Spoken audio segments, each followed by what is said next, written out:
Boa noite. Eu cantei, não falei boa noite, né? Mas é porque eu já ia falar bastante. Aí eu falei, eu falo depois. Muito boa noite a você que também está nos assistindo pela live do canal da nossa igreja. Que o nosso Senhor Jesus Cristo possa trazer paz, tranquilidade e também esperança para esses momentos difíceis em que estamos passando, mas que nós podemos descansar em Jesus, não é mesmo? Última quarta do mês, quarta do poder do Ministério da Mulher, nós estamos aqui como mulheres em missão. Mulheres que se dedicam ao serviço de Cristo, que separam um tempinho para meditar em sua palavra e sempre trazer uma mensagem de conforto, às vezes de admoestação, mas sempre uma palavra vinda direto de Deus. E nós estamos no nosso tema número 6. E hoje nós vamos refletir sobre um cântico que está relatado no livro de Deus, Salmo 90. Você pode abrir aí em sua casa, sua Bíblia, e nós vamos ler e refletir um pouquinho todos juntos. Eu vou abrir aqui na minha Bíblia também. Salmos, capítulo 90. E olha que interessante. Não foi um salmo escrito por Davi. Se você abrir aí a sua Bíblia e ver quem escreveu, o que está escrito aí? Na minha está escrito isso também. Uma oração de Moisés. Olha que interessante. E não para por aí. O título diz assim: Oração de Moisés, homem de Deus. Moisés, todos nós já sabemos a sua história, não é? Ele nasceu israelita, foi levado por um período para o Egito e ali ele foi criado, não por sua mãe biológica, apesar que os primeiros anos sim. E creio que foram os pilares da educação cristã, foi a mãe biológica que deu para ele. Tanto que ele estava pronto para cumprir o propósito que Deus tinha para a vida dele, que ia ser libertar o seu povo do cativeiro. Mas olha só, quando Moisés escreveu esta oração, ele não estava num momento muito tranquilo da sua vida. Diz os historiadores que essa oração provavelmente foi escrita quando Israel fracassou em sua fé em Cades Barneia, quando a nação ela tinha acabado de ter sido condenada por Deus para vaguear por mais 40 anos como punição, e que toda aquela geração não entraria na terra prometida. Olha que tragédia. E não parou por aí. Eles receberam a mensagem na porta, praticamente, da terra prometida de que eles não iriam entrar. E logo depois disso, Moisés ainda teve que suportar a morte da irmã, a morte do irmão. E entre essas duas mortes, Moisés, o homem de Deus, também desobedeceu a Deus quando Deus deu uma ordem. Fale essa pedra para que ela dê água. E ele bateu na pedra. Isso me lembra muito um ditado, que se as coisas estão ruins, com certeza podem ficar piores ainda.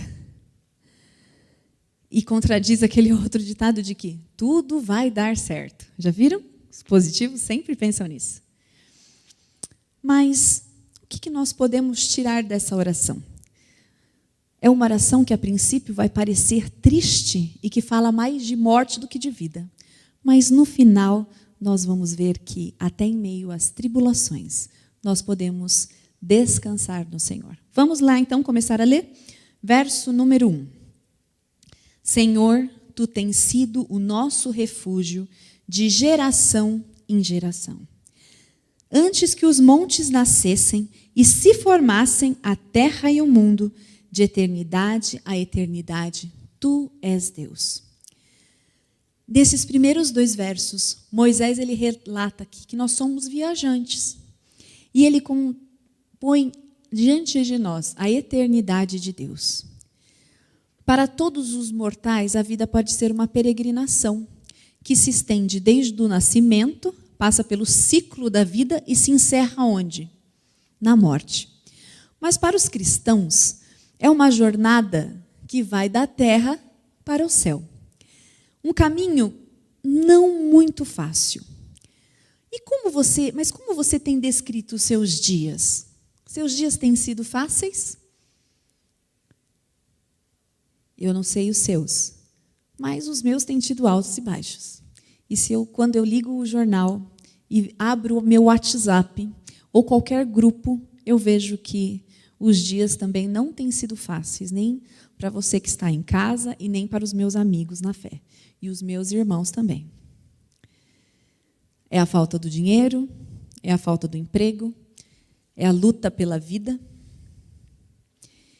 E muito mais ainda, para alguns, um lugar para sobreviver. Eu não digo nem mais para viver, mas um lugar onde a gente busca a sobrevivência. Digo que quando vi aquela imagem de um avião de carga carregando mais de 700 afegãos, tirando lá do Talibã, essa imagem me chocou. Imagem das pessoas correndo do avião para o lado de fora. Me lembrou muito a imagem da Arca de Noé, quando eu via, quando crianças, em Bíblias ilustradas, que as pessoas batiam na porta para entrar na Arca de Noé, para não morrerem afogados. Vocês se lembram dessas fotos? Isso me chamou muita atenção. E os afegãos despencando do avião que já estava no ar. Vocês também viram esse vídeo na internet? Que dias tristes que nós estamos vivendo.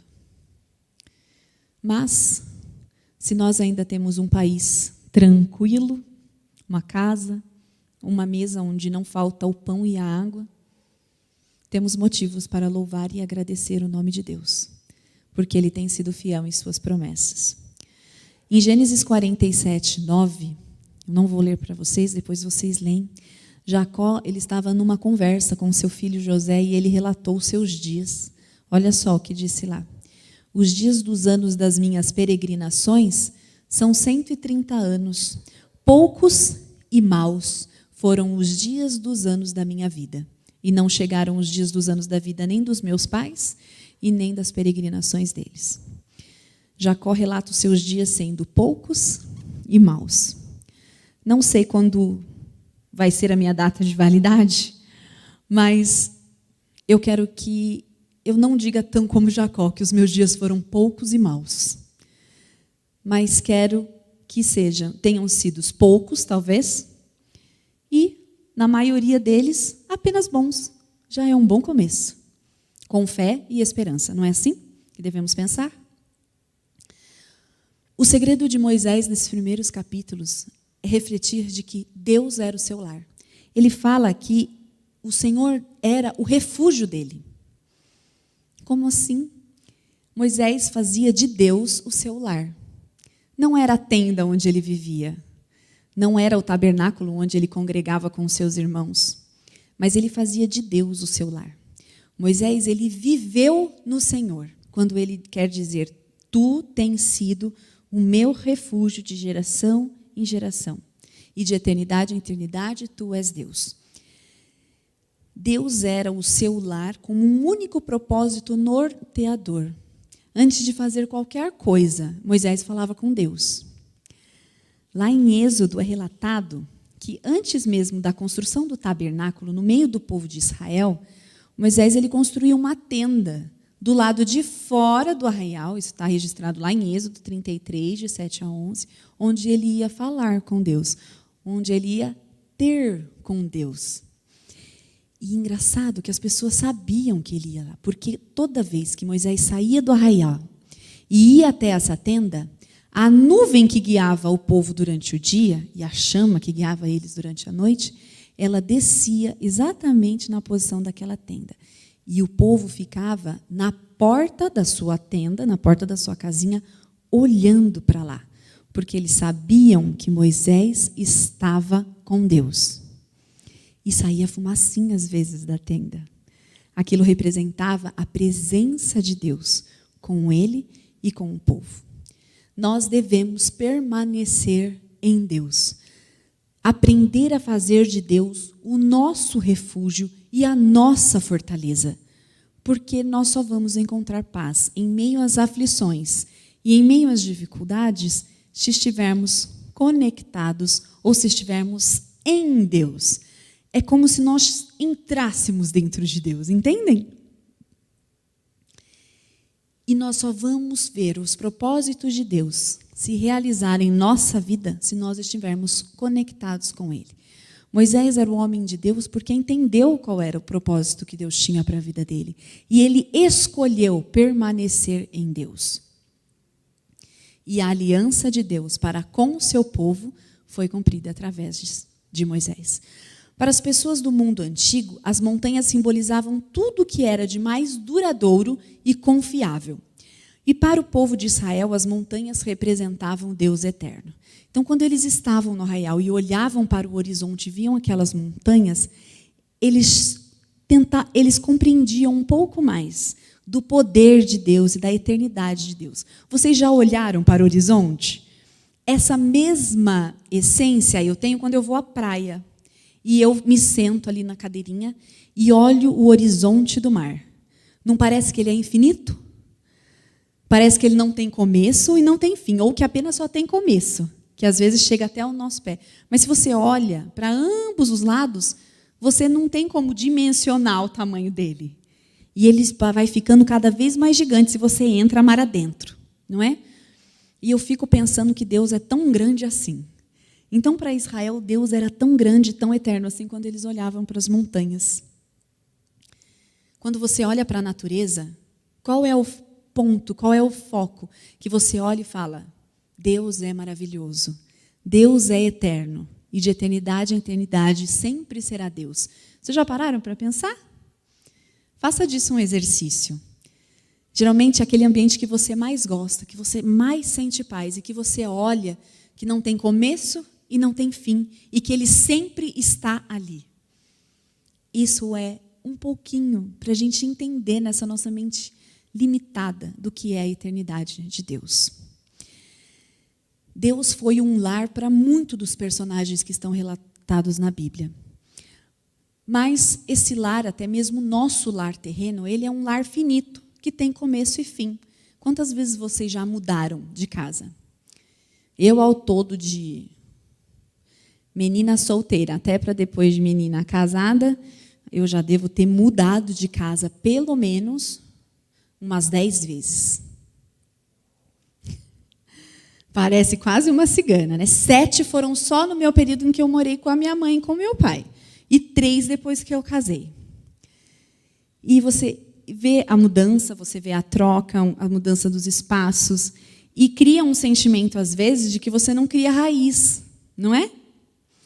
Mas quando nós fazemos de Deus o nosso lar, nós criamos raízes.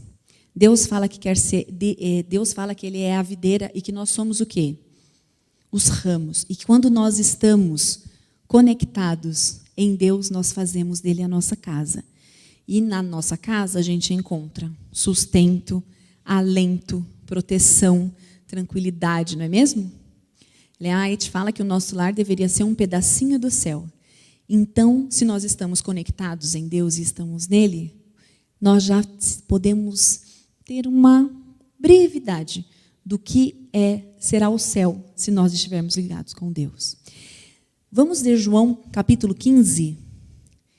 Lá tem: enquanto Deus não cumpre a sua promessa de nos dar um lar eterno, e enquanto peregrinamos nessa terra, ler João, capítulo 15, nos versinhos 4, 7, 9, 10 e 11, eu vou ler para você, fala justamente sobre o que é isso, permanecer em Jesus.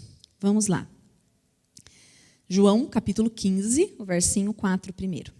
Permanecei em mim, e eu permanecerei em vós. Como não pode o ramo produzir fruto de si mesmo, se não permanecer na videira, assim nem vós pode dar, se não permanecerdes em mim. Se permanecerdes em mim e as minhas palavras permanecerem em vós, pedireis o que quiseres, e vos será feito. Como o Pai me amou, eu também vos amo. Permaneçam no meu amor. Se guardares os meus mandamentos, permanecereis no meu amor, assim como também eu tenho guardado os mandamentos do meu Pai, e no seu amor eu permaneço. E eu digo essas coisas para que o meu gozo esteja em vocês e a vossa alegria seja completa. Permanecer em Cristo não tem como ser algo triste, algo vazio. é algo completo, algo que preenche e que traz alegria plena. Em meio às dificuldades de Moisés, com o povo peregrinando pelo deserto, ele podia sentir isso porque ele estava em Deus. Esse foi o primeiro segredo nessa jornada cristã tão difícil, podermos ter paz. O segundo continua lá no Salmo 90. Vamos voltar para o Salmo 90, nos versinhos, a partir do verso 3. Vamos ler juntos. Tu reduzes o homem ao pó e dizes: volta-te, filhos dos homens. Pois 1000 anos aos teus olhos são como o dia de ontem que se foi e como a vigília da noite. Se não houvesse pecado no mundo, não haveria sofrimento e nem morte. Mas os seres humanos, feitos do pó, se rebelaram contra o Deus do universo e tentaram revogar a lei do pecado e da morte. Agradecemos a Deus pela ciência moderna, pelos médicos, pelos enfermeiros, pelos profissionais de saúde, pelos cientistas que continuamente estudam, pela capacidade que Deus dá a eles para descobrir o que é possível para que tenhamos uma sobrevivência nesse mundo ainda. Mas nós não podemos ignorar e nem negar a realidade da morte, muito menos adiá-la quando chega a nossa hora. A vida é uma escola. E sabe o que Moisés quer que nós aprendamos? A viver os nossos dias de maneira sábia. Olha o que ele diz. Ele dá um exemplo do que nós somos como os seres humanos. A brevidade que é o homem. Versinho 5. Tu os arrastas na torrente como um sono, e são como um sono. Como a relva que floresce de madrugada viceja e floresce, e à tarde murcha e seca. Quais são os anos de um ser humano nessa vida? Se chegamos aos 70, 80, 90, já não é canseira, como dizia o sábio Salomão? Canseira e enfado. Queridos, quando Deus ordena, tornai filhos dos homens, é para nós temê-lo e honrá-lo nos breves dias da nossa vida. A vida não é fácil, os dias não são fáceis, mas viver de forma sábia é o único modo de amadurecer de forma correta, crendo que quando nós estivermos prontos para sermos ceifados, poderemos gozar do futuro que Deus quer que cada um de nós tenhamos. Sabe qual é esse futuro? A vida eterna. Nossa recompensa não é nessa terra. A recompensa que Deus quer dar não é esta terra, não é vida longa apenas nessa terra, mas é a vida eterna que um dia foi nos tirado direito, por escolhas de nós mesmos, seres humanos. Da geração de adultos que saiu da época do Egito, que foram aproximadamente 600 mil homens, todos menos 2 morreram no deserto. Nessa escola da vida, a maioria foi reprovado, porque não quiseram se submeter aos propósitos divinos. Cada cruz fincada na terra, daquela caminhada fúnebre no deserto, ao longo de 40 anos, era uma lembrança viva para eles de que o salário do pecado é a morte. Queridos, eu não sei quantos dos que estão me assistindo ou dos que estão aqui presentes teremos o privilégio de ver Cristo nas nuvens do céu sem passar pela morte. Mas se Deus nos chamar, que estejamos prontos e que possamos dormir o sono dos justos, que quando abrir os olhos receberão o galardão da vida eterna. Não tenhamos medo, porque nós não devemos temer aqueles que podem ferir a carne, mas nós devemos honrar e temer aquele que pode dividir alma e espírito. É esse quem nós devemos honrar e temer.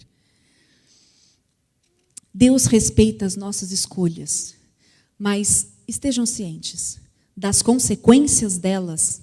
Infelizmente, muitas vezes nós não escapamos. Então, qual que tem sido as suas escolhas? Você tem escolhido o bem ou o mal? Não digo só para a sua vida aqui, mas pensando no futuro que está por vir. Se somos declarados como cristãos, nós precisamos sim pensar no futuro, mas não de uma forma ansiosa, como alguém que desconhece o que está por vir. Pelo contrário, podemos descansar em Cristo, porque nós sabemos já qual é o nosso futuro. E aqui descreve. Vamos continuar lendo? Salmos 90. Pois todos os nossos dias se passam na tua ira e acabam-se os anos como um breve pensamento. Os dias da nossa vida sobem a 70 anos e se ouvendo vigor a 80, e nesse caso o melhor deles é canseiro e enfado, porque tudo passa rapidamente e nós voamos. Mas quem conhece o poder da tua ira e a tua cólera, segundo o temor que te é devido, ensina-nos a contar os nossos dias, para que alcancemos um coração sábio. Volta-te, Senhor, e até quando? Tenha compaixão dos teus servos. Sacia-nos de manhã com a tua benignidade, para que cantemos de júbilo e nos alegremos todos os nossos dias. Alegra-nos por todos os dias quantos nos têm afligido, por tantos anos quanto suportamos a adversidade. Aos teus servos apareçam as tuas obras, e aos seus filhos a sua glória. Se o futuro é nosso aliado, o Salmo fala de vida e não de morte. É importante entender que as experiências passadas e presentes aqui nessa vida nos preparam para um futuro, enquanto que a vida como um todo vai nos preparar para a eternidade. Se o futuro é o nosso aliado, o amor e a compaixão de Deus nunca falharão para conosco. A compaixão e o amor de Deus é o seu desejo constante de nos dar alegria, satisfação, e em meio às muitas dificuldades dessa vida, sua capacidade torna a nossa vida relevante para a eternidade. Já ouviu aquela história de que o ouro, para se transformar numa joia belíssima, ele tem que passar pelo fogo? E não é um foguinho de baixa temperatura. É uma temperatura muito alta. Então, queridos, se nós precisamos ser joias, nós, como um minério bruto, vamos ter que passar pelo fogo. Mas nós não estaremos sozinhos. Se o futuro é nosso aliado, seremos saciados em nossas necessidades básicas. Para todos os filhos de Deus, que o amam, que o honram, Ele jamais vai deixar faltar o pão e a água. E quando você estiver no seu limite, e confiar e depender dele totalmente, você vai poder usufruir das muitas bênçãos que ele tem reservado para você. O maná sustentou a vida dos israelitas por 40 anos. Jesus deu a eles o pão dos anjos, mas Jesus deu o pão da vida para cada um de nós. E esse pão nos sustenta não só agora, ele vai nos sustentar por toda uma eternidade. E quem começa o dia com o Senhor, se alimentando da sua palavra, vive ao longo de um dia de 24 horas desfrutando as suas bênçãos. Mesmo quando a gente olha e fala, não é possível, eu acho que hoje não é o meu dia. Já disse essa frase? Mas você pode ter certeza que é o seu dia e que Cristo está te preparando para algo muito melhor. Se o futuro é o nosso aliado, então há uma compensação à nossa frente. Por mais que não seja visível, Deus promete aos seus filhos bênçãos sem medidas. E olha, Ele é fiel. Ele é fiel em todo instante. Ainda que seja só no futuro, só na eternidade, nós poderemos contemplar tudo o que Deus quer dar a cada um de nós. E Ele diz, são muitas bênçãos e não maldições. Maldição não vem da parte de Deus. Sofrimento não vem da parte de Deus. A glória vindoura excede em muito o sofrimento que suportamos hoje. E Moisés experimentou isso de uma forma plena. Ele não entrou na terra prometida aos israelitas. Mas ele está onde hoje? No céu, na presença de Cristo Jesus. Ele não herdou a Canaã terrestre. Ele foi para a Canaã celestial, que está destinada a cada um de nós, se nós confiarmos em Deus e escolhermos viver os propósitos dele para a nossa vida. 1 João 2,17 diz que o mundo passa, bem como a sua corrupção, a sua concupiscência, mas aquele que faz a vontade de Deus permanece eternamente. O favor de Deus não nos abandona em nossa velhice, nos tempos nossos de aflição ou quando nos encontramos com a morte. As bênçãos do nosso trabalho e o testemunho sempre terão continuidade. O futuro é nosso aliado quando Jesus é o nosso Salvador e Senhor. Você tem feito de Jesus o seu Senhor e o seu Salvador? Oxalá seja essa a sua escolha, o seu desejo. E eu encerro com vocês falando o credo israelita, que está registrado lá em Êxodo 34. Diz assim: quando o Senhor passou por Moisés, Moisés exclamou algo muito maravilhoso. Foi uma oração muito bonita. Diz assim: Senhor, Senhor, Deus compassivo, clemente e longânimo, grande em misericórdia e fidelidade, que guarda a misericórdia em 1000 gerações e que perdoa a iniquidade e a transgressão do pecado, ainda que não inocenta o culpado, e visita a iniquidade dos pais nos filhos até a 3ª e a 4ª geração. Senhor, se agora achamos graças aos teus olhos, segue em nosso meio, porque este povo é humano, de dura serviço. Perdoa a iniquidade, mas toma-nos para a sua herança. Seja essa a sua oração e que o Senhor te tome por herança para Ele, hoje e sempre. Que Deus te abençoe.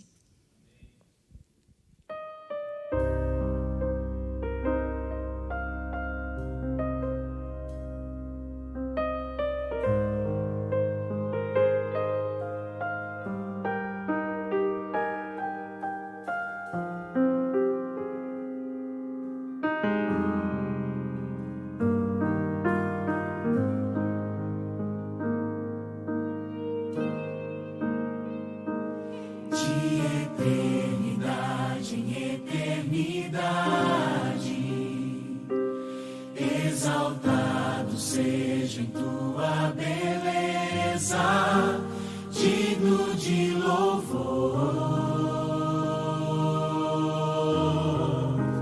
digno de louvor,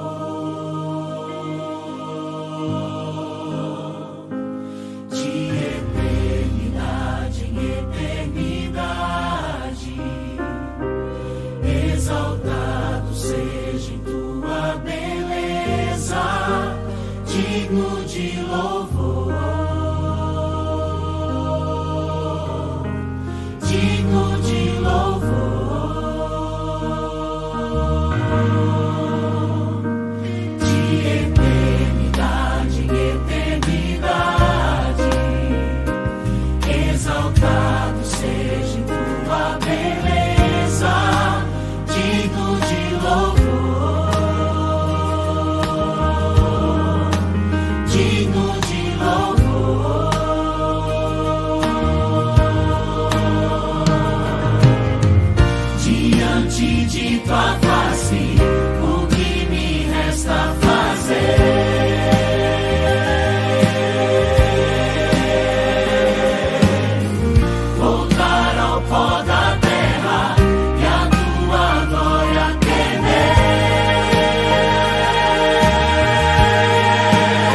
exaltado seja em tua beleza, digno de louvor,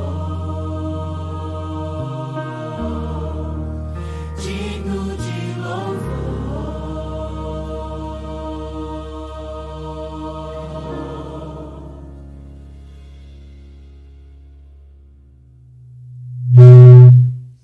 Feche os seus olhos, vamos rogar a bênção de Deus. Senhor nosso Deus, nós te adoramos e escolhemos servir o Senhor de todo o nosso coração enquanto os nossos dias durarem aqui nesta terra. E que por toda a eternidade nós possamos te adorar na beleza da tua santidade e de um sábado ao outro, Senhor, estar diante de ti. Para isso, perdoe os nossos pecados e as nossas iniquidades, Senhor. Usa-nos como seu instrumento, movidos pelo seu Santo Espírito, para cumprir o papel que nos resta nesses últimos dias deste mundo. E que possamos, Senhor, ser a luz e ser o sol, o sal, entre todos aqueles que precisam ouvir de ti.